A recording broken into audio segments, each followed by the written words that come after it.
Chief Instructor Dr. Sandhya talking to us about zonular weakness and IOL decentration, how to optimize outcomes. Dr. Sandhya is a senior cataract surgeon and UVA specialist at Giridhara Institute, Cochin. Over to you, Dr. Sandhya. So zonular weakness and IOL decentration, how to optimize outcome. So this patient had pseudo-exfoliation. Pupil was not dilating well. The nuclear sclerosis was around 3, and you can see a space between the iris and the anterior capsule, which indicates zonual weakness. So the pupil was stretched using Coughlin hooks, and a cohesive OVD was injected just inside the pupil to cause viscomydriasis. And as you can see here, during capsulorhexis, the entire bag lens complex was moving, and this indicates zonual weakness. And you should aim for a larger rhexis in these cases because then the chance of capsule phimosis will be less. Now, after completing rhexis, you should do a very good hydrodissection. And then once the hydrodissection was done, when the nucleus was tapped, you can see the capsule coming forward here. So this indicates severe zonual weakness there. So a groove for SICS tunnel was kept to remove the nucleus fast in case it drops.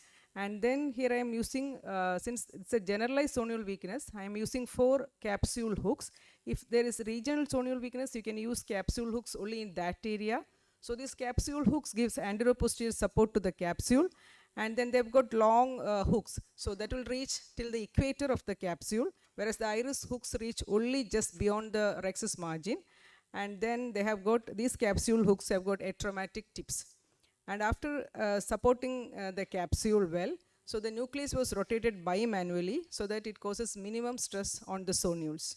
So after that, when you are sculpting the nucleus, you should use enough phaco power so that there is no push on the zonules. You don't have to push the nucleus, and again the zonules, there is less stress. So after chopping this into nucleus into multiple pieces, during the emulsification of the last piece, I could see a line there on the posterior capsule. So this can be either a posterior capsule rent or capsule fold. So I injected OVD. So when the OVD was injected, this line disappeared. So this was a capsule fold and not a posterior capsule rent.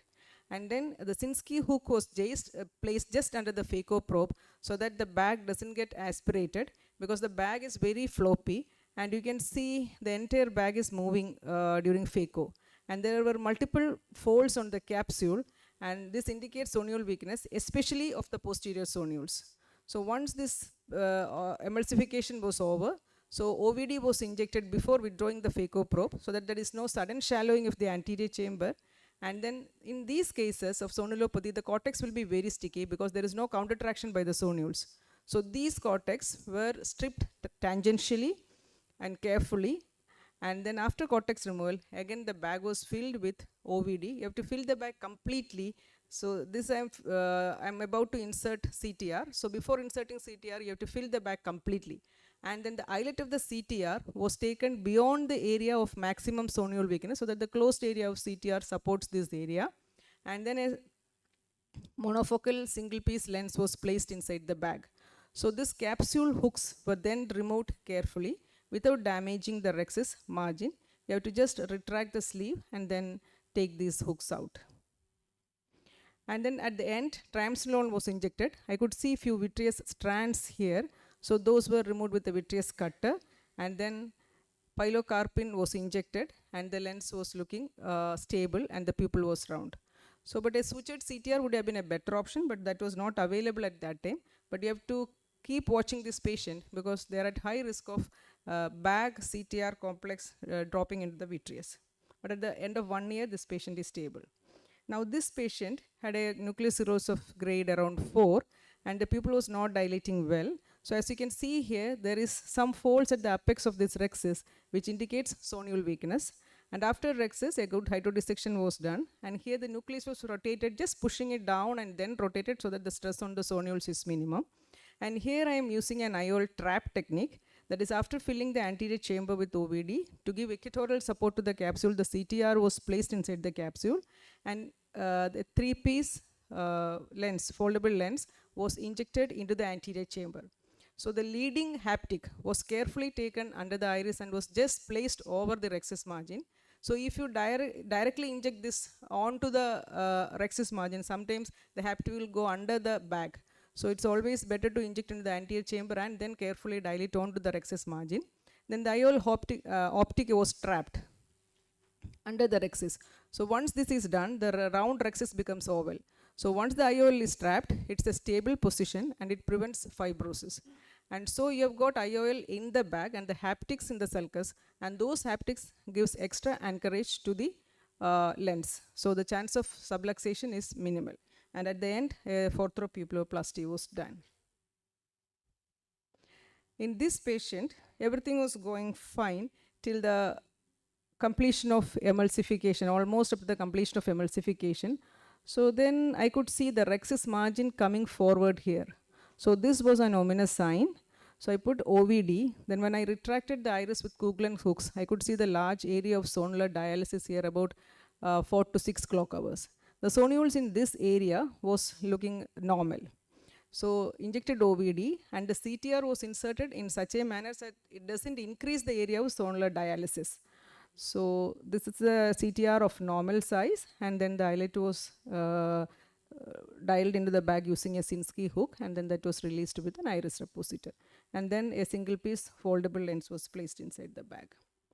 And in this case, as you can see here, the round rhexis becomes oval once the 3-piece lens was implanted in the bag. This is because there is lack of countertraction by the healthy zonules 90 degree away from the area of contact of the haptics. Now in this case, everything was going okay till the implantation of a 3-piece lens. And during removal of the OVD, the IOL started to decenter and the air bubble disappeared.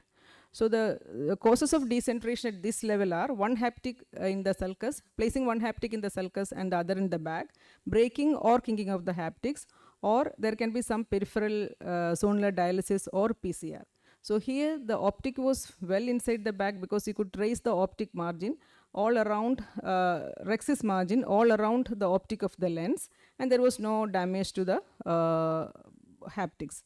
And then OVD was placed and then the CTR was injected, but again during OVD removal, lens started to decenter. So I just dialed the lens out of the bag and then placed the haptics in the sulcus and then did an optic capture. So the lens was remaining stable, but during the removal of OVD, I could see some suspicious lines here. So I thought it may be a PC errand. But when I went behind the lens and tried to remove the OVD, see that area looked better, and there was no extension or anything. And I injected pilocarpine, and then people got constricted and the lens was stable. Actually, in this case, I don't know what is the exact reason for the IOL subluxation. So to summarize, you should identify the signs of zonule weakness, and you should aim for a larger rhexis. You should have a good hydrodissection, and you should rotate the nucleus gently. You should always use support devices like capsule hooks or CTR when needed. And tangential stripping of cortex is preferred. And you should stabilize the IOL with either CTR or sutured CTR or by IOL trap technique. Thank you. Thank you. Third one, madam. Because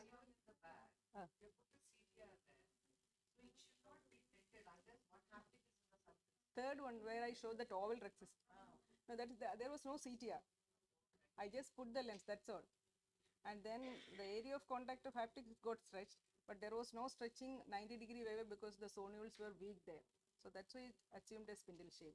I didn't put CTR, sir. Had I put a CTR, it would have become round because it would have equalized the force.